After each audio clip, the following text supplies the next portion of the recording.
I'm here at CES 2026, back with IKEA.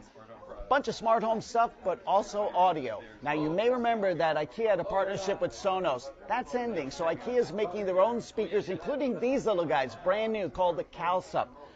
It's $9.99 in the US for these little Bluetooth 5.3 speakers. You can connect up to 100 of them.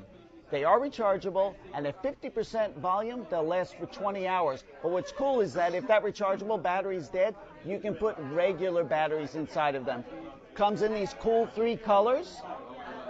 Audio that we've heard so far is pretty good. Obviously, it's not going to be really powerful audio, but you got these cool color options. It's called CalSup. It's coming out in April from IKEA, part of their sound update. And basically all that they've learned from Sonos, they're doing on their own. And then, of course, they have a bunch of other smart home technology that they're introducing here at CES 2026. Kuglas,